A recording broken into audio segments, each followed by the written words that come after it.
ठीक। अब गांधी जेको आहे चाहे पियो त क़ाइद आज़म खां सपोर्ट वठे थ्रू लेटर्स, पोइ लेटर्स जे हुननि जो ख़तो किताब जो सिलसिलो जारी रहियो, ऐं जॾहिं लेटर्स ते क़ाइद आज़म खे हू सेटिस्फाई न करे सघियो त पोइ हुन क़ाइद आज़म खां जेको आहे सो टाइम वरितो त जेको आहे सो हू पाण में फेस टू फेस हिक ॿिए सां वेही मिली सघनि। ठीकु आहे। पोइ 1940 में जेको आहे सो 1942 में 19 सेप्टेम्बर 1942 खां वठी 19 सेप्टेम्बर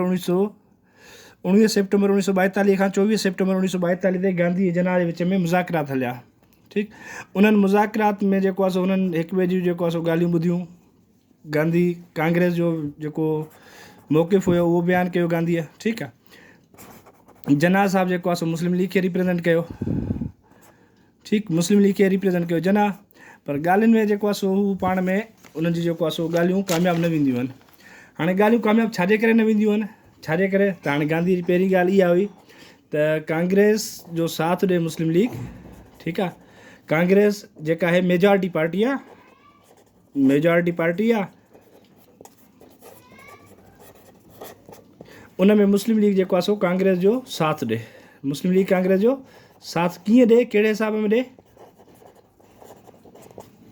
मुस्लिम लीग इन हिसाब में कांग्रेस जो साथ ॾे त ब्रिटिशर्स खे असां आस्ट करे सघूं, in order to oust the Britishers from the subcontinent. ठीकु आहे। ब्रिटिशर्स खे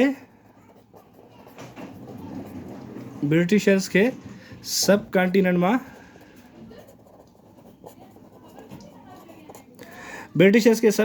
मां भॼाए सघिजे। ठीकु आहे।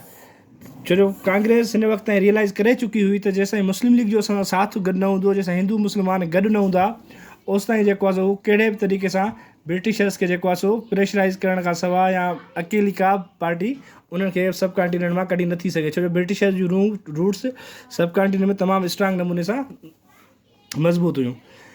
त गांधीअ खे जेको आहे क़ाइद आज़म रिफ्यूज़ कयो। क़ाइद आज़म गांधी जी ॻाल्हियुनि में न आयो। गांधी वॉज रिफ्यूज़ बाय क़ाइद आज़म। ठीकु आहे।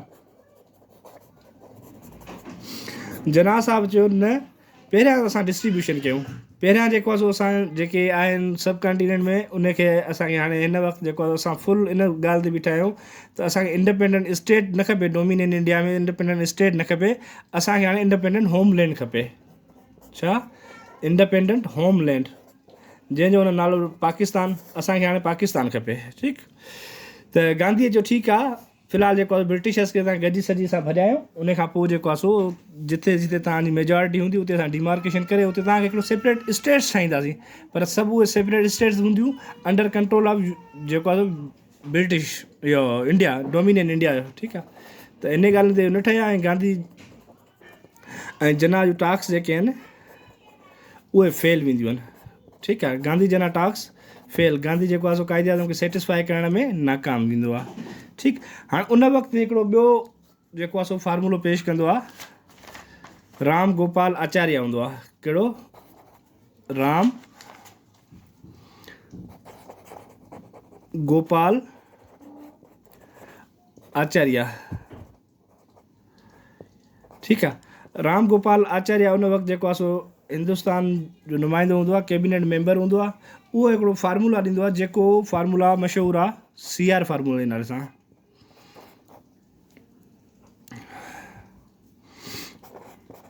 ठीकु आहे। CR फार्मूला, ऐं CR फार्मूला करे ॾींदो आहे उहो 1944 में जीअं गांधी जना टास्क वग़ैरह पूरी थींदियूं आहिनि त CR फार्मूला ॾींदो आहे।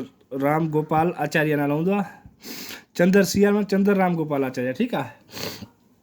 हाणे हुन फार्मूले में छा कंदो आहे राम गोपाल आचार्य, उन में सिंपल उन जो बैकग्राउंड इहो ई हूंदो आहे। गांधी जना टास्क जेको आहे फेल थी चुकियूं हूंदियूं आहिनि, हिकु क्रिप्स मिशन फेल थी चुको हूंदो आहे, ऐं क्रिप्स ॿियो जेको आहे क्विट इंडिया गांधी मूवमेंट जेका हलाईंदा उहा फेल थी चुकी हूंदी आहे। सभु शयूं फेल ॾिसंदे त राम गोपाल आचार्य चवंदा in order to settlement the issues between Muslims and Hindus, उहो हिकिड़ो फार्मूला ॾींदो आहे CR फार्मूला। ठीकु आहे। हाणे हुन छा फार्मूले में ॾींदो आहे, फार्मूले में हू चवंदो आहे त कांग्रेस खे जेका ख़ुशफ़हमी आहे त उहो जेको आहे सो मेजॉरिटी पार्टी आहे, पंहिंजे पाण खे चए थी मां मेजॉरिटी पार्टी आहे, पूरी इंडिया जी जेको आहे सो रिप्रेज़ेंटेशन थी कयां, त उहा कांग्रेस खे ख़ुशफ़हमी कढणी पवंदी, ऐं मुस्लिम लीग खे जेको आहे सो गॾु खणी हलणो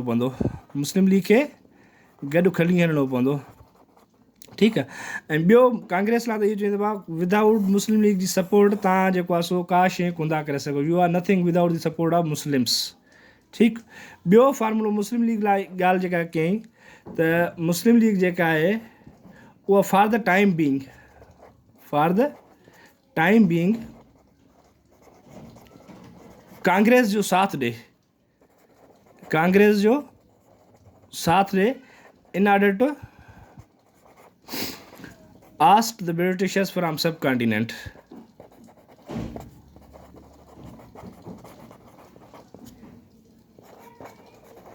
From subcontinent.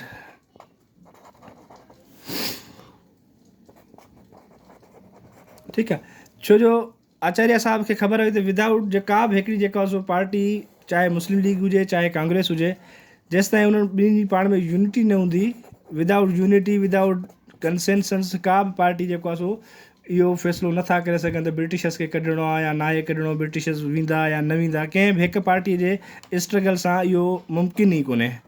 जेकॾहिं इहो उन्हनि खे मुमकिन करिणो आहे त जेको आहे सो ॿिन्ही खे हिक ॿिए जी सपोर्ट करणी पवंदी, गॾिजी स्ट्रगल करणी पवंदी। ठीकु आहे। उन करे उन इहो फार्मूलो ॾिनो त बाबा कांग्रेस खे जेका हिकु पंहिंजी ख़ुशफ़हमी आहे त जेको आहे कांग्रेस वॾी पार्टी आहे, इहा ख़ुशफ़हमी पंहिंजी कढे कांग्रेस त जेको आहे सो सब कॉन्टिनेंट जी वॾे में वॾी पार्टी कांग्रेस आहे। कांग्रेस कोन्हे, मुस्लमाननि जी बि जेको आहे मेजॉरिटी आहे, मुस्लमान बि जेको आहे हिकिड़ी इंटिटी रखनि था, मुस्लमाननि खे पावर आहे, लिहाज़ा ॿिन्ही पार्टीज़ खे जेको आहे यूनाइट थी करे स्ट्रगल करणी पवंदी, यूनाइट स्ट्रगल। तॾहिं ई जेको आहे ब्रिटिशर्स ते प्रेशर पवंदो, ब्रिटिशर्स खे कढी सघनि था या ब्रिटिशर्स खां पंहिंजा मुतालबा वठी सघनि था। ठीकु आहे। हाणे जॾहिं आचार्य इहो फार्मूलो ॾिनो त आचार्य लाइ बाहि भरी वई, कांग्रेस वारनि हिंदुनि जेको आहे सो आचार्य ते तमामु घणा इल्ज़ाम हुया, तूं केरु थींदो जेको असांजी कांग्रेस जे बारे में ॻाल्हाईंदो, कांग्रेस जेको आहे सो अकेली कुझु नथी करे सघे, मुस्लिम लीग जी सपोर्ट हुजणु खपे, मुस्लमान हिकिड़ी इंटिटी आहे, तूं केरु थींदो आहे। वॾी क्रिटिसिज़म थींदी आहे वीचारे ते। ठीकु आहे। हिकु ॿ दफ़ो अटैक बि थींदो अथसि, जेके वायोलेंट हिंदूज़ हूंदा आहिनि अटैक बि कंदा आहिनि उन घर ते।